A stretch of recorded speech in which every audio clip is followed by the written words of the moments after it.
Olá, bom dia, sejam todos bem-vindos a mais uma aula de ciências. Eu sou a professora Carla Lucas, professora do Instituto Santa Terezinha. Bora lá? E aí, meus queridos, vamos continuar aí falando, aprendendo um pouco mais de ciências. Saímos de biomas, né? Falamos dos biomas mundiais, dos biomas brasileiros, de ecossistemas aquáticos e agora a gente vai começar um assunto muito interessante, um assunto muito bacana, que eu tenho certeza que vocês vão amar, tá bom? Então vamos lá. Vamos falar sobre distribuição das espécies, né? Quando a gente estuda os biomas, né, a biodiversidade do planeta, a gente observa que a distribuição das espécies ela não é homogênea, ela não é igual para todas as regiões, né, para os variados ambientes, né? E para a gente poder começar a falar dessa distribuição das espécies, a gente vai ter que conhecer, aprender alguns conceitos, né? Então, primeiro a gente vai conhecer o conceito de espécies endêmicas. O que são as espécies endêmicas? São aquelas espécies que a gente encontra naturalmente em algumas áreas específicas. Por exemplo, o canguru. O canguru ele é específico, ele é nativo lá da Austrália. O mandacaru, essa plantinha que você está vendo aqui do ladinho, né? Ela é nativa, ela é endêmica daqui do Brasil, né? Do bioma da Caatinga. Então, são espécies que são encontradas apenas naquela região. Eu chamo de espécies endêmicas. Mas existem outros tipos de espécies que nós chamamos de cosmopolitas, que são espécies que são encontradas em vários continentes, tá ok? São espécies que têm uma distribuição ampla em diversos continentes, como é o caso do pardal. O pardal é uma espécie de pássaro encontrado em diversas regiões do mundo. Então, nós temos duas espécies aí, tipos de espécies endêmicas que acontecem em determinado local, somente ali, e outras que estão espalhadas pelo planeta, ok? E para explicar aí qual é a parte da ciência, o ramo da ciência que estuda a distribuição das espécies no planeta. É uma ciência que nós chamamos de biogeografia. É a ciência que estuda a distribuição geográfica dos seres vivos, né, das espécies, por todo o planeta ao longo do tempo. Ou seja, não é só de um tempo para cá, não, é ao longo do tempo, né, vai sendo explicado. E aí, gente, vem aquela pergunta: por que existem biomas que são bastante amplos, com características semelhantes, né? Tem o mesmo clima, tem um clima semelhante, a disponibilidade de água é igual, é parecido, mas esses biomas, mesmo assim, com essas características semelhantes, eles têm as suas restrições em relação às espécies, porque tem um e não tem outro, né? Como é que a gente pode explicar isso? Como é que a gente consegue explicar por que tem em alguns ambientes tem algumas espécies e em outros ambientes não tem essas espécies, sendo que esses ambientes são bem parecidos nas suas características? Para isso, meus queridos, além da gente conhecer a ciência que estuda essa distribuição dos seres, é importante também a gente levar em conta um outro fator extremamente importante, que é o fator da teoria da deriva continental. Deriva continental. Tia, que é isso? Olha lá, a deriva continental ela vai explicar o movimento dos continentes ao longo do tempo, ao longo lá, né, desde da formação, né, do planeta, mas a gente pega um pouquinho mais, tá? Um pouquinho mais para frente para falar da distribuição das espécies, tá ok? Então, ela vai falar justamente desse movimento que os continentes eles fazem, né, ao longo dos anos, que muda a paisagem, que muda toda a estrutura ali da forma do nosso planeta. tá? E você deve estar pensando, mas como isso, né, aconteceu? Eu já vou contar uma historinha para você explicando aí a deriva continental. Mas quem foi aí que produziu essa teoria, né? Essa teoria que é tão importante. Hoje em dia, tudo que ela fala, tudo que ela explica é fácil para nos fazer entender por que as coisas acontecem, ok? Por que as coisas são, as espécies são encontradas num determinado local e não em outras, né? Quem foi que produziu? Foi um alemão chamado Alfred Wegener. Ele foi meteorologista, pesquisador da natureza, além dos primeiros cientistas a suspeitar que os continentes se moviam.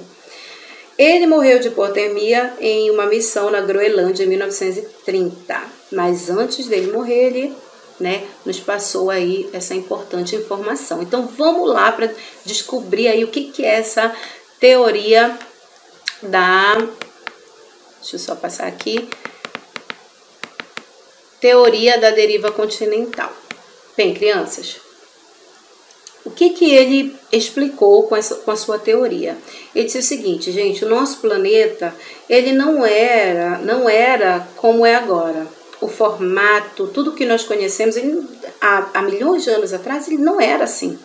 Então, ele esclareceu que há 250 milhões de anos, esses movimentos nos continentes reuniram todos eles num supercontinente, que nós chamamos de Pangeia. É a primeira bolinha que você está vendo aqui, o primeiro desenho, a primeira imagem que você está vendo. Então, a Pangeia, ela era um supercontinente, né?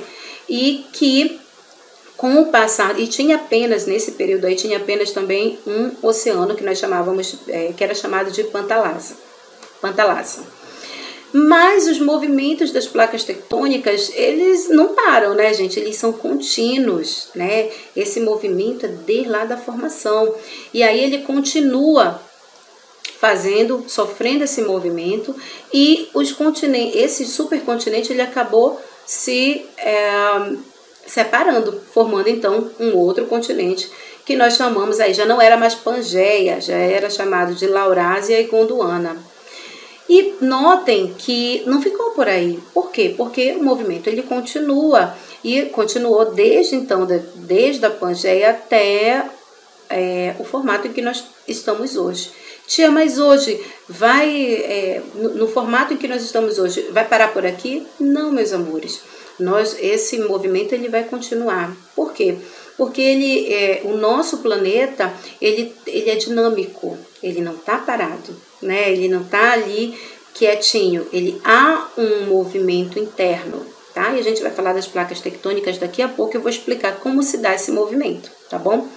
Então, o que é deriva continental? O que a teoria da deriva continental nos explica? Que antigamente, há muito tempo atrás, há 250 milhões de anos atrás, nós tínhamos um único continente que era chamado de Pangeia, e que foi mudando ao longo dos anos, ok? Nós temos alguns fatores, algumas informações que nos embasam, que nos dão uma segurança maior para dizer que isso realmente aconteceu. Quais são esses fatores que nos dão essa segurança? O primeiro, olhem para essa imagem que está aqui embaixo. Nessa imagem que você está vendo, nós temos, eu vou olhar no meu livro porque aqui está muito pequeno, como é no celular eu não consigo visualizar todos os nomes, tá ok? Então eu tenho a América do Sul, a África, a Índia, a Antártica e a Austrália. Eu tenho 5 continentes. Notem que eles estão, né? Se a gente for olhar, se a gente fosse juntar todos os continentes, ele daria esse desenho aqui, ok? Notem que eles têm, formatos, as suas bordas têm formatos bem semelhantes, como se fossem peças de quebra-cabeça que se encaixam. Não é verdade? Se a gente for olhar bem, eles se encaixam, essas peças se encaixam. Então, as bordas, um dos fatores que dão realmente essa base para essa teoria é justamente o formato das bordas dos continentes. Um outro ponto que também é extremamente importante é a quantidade de fósseis de seres vivos que foram encontrados num determinado continente e em outro. Por exemplo, neste desenho aqui embaixo, você está vendo 3 seres. Nós temos um vegetal e 3 animais, ok? Então, vamos começar pela folha, né? A Glossopteris. A Glossopteris, o fóssil dela foi encontrado na Austrália, na Antártica, na Índia, na África e na América do Sul, nos 5 continentes. Vocês acham que se fosse de um período mais próximo isso seria possível? Com a formação, né, dos oceanos? E com a separação, principalmente, dos continentes? Não, né, gente? E aí a gente vai ver também o Listrosaurus. O Listrosaurus, ele foi encontrado, o de cima, tá? Esse aqui, ó. Ele foi encontrado na Índia, na Antártica, na África, na América do Sul. O Sinognathus, esse outro próximo aqui, o amarelinho, foi encontrado na América do Sul e na África. O Mesossauro, o vermelhinho, ele foi encontrado, estou falando de vermelhinho, tá, gente? É porque na legenda cada um está com uma cor, né? E na legenda ele está com uma cor meio avermelhada. Então, ele foi encontrado tanto na América do Sul quanto na África, os seus fósseis, tá, gente? Ou seja, fósseis que são comuns, né, em muitos continentes e que agora a gente está vendo que são muito distantes uns dos outros, mas como é que eles são comuns, né? E as bordas, né, dos continentes, se a gente fosse colocá-los mais próximos, nós vamos ver que as suas bordas elas se encaixam. Então, esses fatores fizeram com que a teoria da deriva continental ela ganhasse força e simplificaria muito as explicações. Sem falar que são fatos científicos, né? São dados científicos que não tem como você ali contar de uma outra forma, né? São fósseis de espécies que foram encontradas em continentes que hoje em dia estão muito distantes do outro e que anteriormente, há milhares de anos, estavam apenas ali, ó, apenas num único continente que nós chamamos de Pangeia, tá ok? Então, essas são as duas, as formas mais cabais, vamos dizer assim, as formas mais importantes, né, para poder explicar para você o que é a deriva continental e quais dados eles utilizaram para fortalecer essa teoria, ok? Vamos lá, então. E aí, a gente falou teoria da deriva continental, falou em movimento dos continentes. Mas como é que eles se movimentam? Através das placas tectônicas. Nós sabemos que os continentes eles estão apoiados, eles estão em cima dessas placas que elas não são homogêneas, né? Elas não são elas não são contínuas, tá ok? E essas placas tectônicas, elas estão em cima, elas estão apoiadas de uma outra estrutura, né? Que tem o manto e tem o magma. E aí me faz lembrar as aulas anteriores, do ano passado. Vamos lá relembrar quais são as camadas da Terra. Vocês lembram? Crosta, manto e núcleo. A crosta é essa que nós estamos, é a mais superficial, seguida do manto, seguida do núcleo. E lá no manto nós vamos encontrar um fator muito importante que nós chamamos de magma, que é rocha derretida, né? O magma, ele está ali, ele passa perfeito, mais de 1000 graus Celsius. E esse magma, por estar muito numa temperatura muito elevada, as rochas que são encontradas ali, elas estão como se fossem líquidas, né? E o que acontece, então, para fazer esse movimento? O magma, ele esquenta aqui no interior do planeta e quando ele esquenta, ele fica, né, menos denso. Ele fica ali menos denso e aí ele sobe. Quando ele chega próximo da crosta, ele resfria, fica mais denso, né? Logo ele desce. E aí ele faz esse movimento.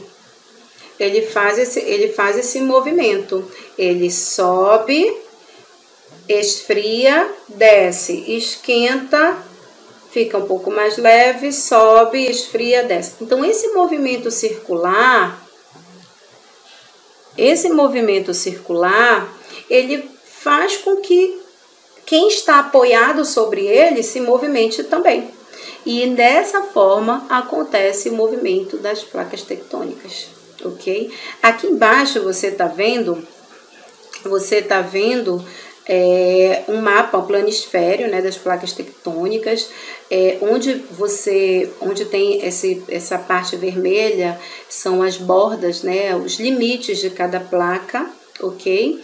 E as setas que você está vendo é para que lado ela se movimenta, se é para o mesmo lado ou para lados diferentes. É interessante que nós conheçamos essa forma, esse mapa, porque você tem que saber as características do local onde você mora, né? É interessante, vou viajar, vou para um local onde tenha abalos sísmicos, né? É interessante que eu conheça a região onde eu vou morar, onde eu vou passear, onde eu vou conhecer, né? Para que eu tenha medidas de prevenção. Assim, os governos, assim também a comunidade científica, ela consegue traçar e planejar melhor, né, algumas situações de emergência, ok? A gente sabe que não dá para se evitar esses movimentos, não dá para evitar um terremoto, porém dá para avisar as pessoas para que elas possam se prevenir, para que elas possam ir para lugares seguros, né? Ou se elas estão planejando morar ou planejando passar uma temporada, né, num determinado local. Então, eles vão conseguir ali, de uma forma mais prática, de uma forma até mais adiantada, dizer o grau ali desses movimentos dessas placas, ok? Vamos lá. E esses movimentos, tá, gente, são tão importantes, né? Eles estão acontecendo a todo momento, mas existem movimentos, por exemplo, se eles estão indo na mesma direção, podem acontecer os terremotos, consequentes tsunamis, formação de cadeias, surgimento de vulcões, né? Então é interessante a gente conhecer mesmo. Vamos lá. Não vou ler esse texto com vocês, eu vou pedir para que vocês leiam, tá ok? Leiam, que é uma explicação do que eu acabei de fazer, mas está bem melhor, tá bom? Vamos lá, leiam, que é bem bacana. Como os continentes continuam se movimentando? Sim, né? Como é que acontece esse movimento? É um texto muito bacana. Leiam. E, gente, mais algumas situações que servem para que a gente embase muito melhor aí a teoria da deriva continental. Um desses pontos é justamente, como eu falei para vocês mais lá na frente, mas a gente está voltando aqui colocando a sardinha para o nosso Brasil, né, para o nosso continente aqui da América do Sul, justamente esse encaixe, tá? O encaixe do continente da América do Sul e o continente africano, né? O continente africano. Então, notem que as bordas, né, dos continentes, eles se encaixam. E mais do que isso, gente, notem bem aqui, ó. Eu quero que vocês notem que bem aqui tá uma parte do Brasil e outra parte da Namíbia, ok? E aqui, gente, nessa parte, né, que há esse encaixe perfeito, nessa parte aqui, e assim como em outros pontos também dessas regiões aonde há esse encaixe, né, foram também observadas rochas semelhantes, formações rochosas semelhantes aonde estão essas bordas que se encaixam, tá ok? Então, aquele pedaço que eu mostrei para você ainda agora, lá em Torres, no Rio Grande do Sul e na Namíbia, elas, olhem, a letra A é no Brasil e a letra B é na Namíbia. A formação rochosa é a mesma, ou seja, além do formato, né, serem muito propícios a se encaixarem, a composição, a formação rochosa de toda essa extensão aqui das bordas do continente, elas são semelhantes. E tem um outro ponto, que é justamente alguns seres que fizeram, alguns fósseis de seres, né, que fizeram parte do continente africano, mas que também foram encontrados aqui no Brasil. Tá ok? Então, essas evidências, esses dados nos provam que a teoria continental, ela realmente é a mais aceita, né? Ela é a mais utilizada, é um recurso que a gente consegue visualizar e compreender melhor esse movimento e também a distribuição de algumas espécies aí no nosso planeta, ok? Galera, ó, vão começar os trabalhos que vão valer ponto, ok? Então, na página 18, lá embaixo do desenho tá escrito: faça atividade disponível em seu material de apoio. Aí você vai lá para o final do livro e você vai encontrar essas figuras que estão aqui do ladinho, ok? Essas figuras, elas estão do jeito que tá aí. Eu tirei foto, coloquei aqui e vocês vão fazer o que se pede. Vocês vão recortar os continentes de acordo com os fósseis encontrados. Lá embaixo tem uma legenda que vai auxiliá-los a fazer essa montagem. Então, você vai utilizar esse material de apoio e vai disponibilizar para mim na próxima semana. Não é amanhã, tá bom? Porque nós temos aula amanhã de novo, mas na próxima semana, ok? Queridos, muito obrigada. Fiquem com Deus, que tenhamos uma semana abençoada. Amanhã nós vamos nos encontrar mais uma vez. Espero em Deus. Beijos a todos.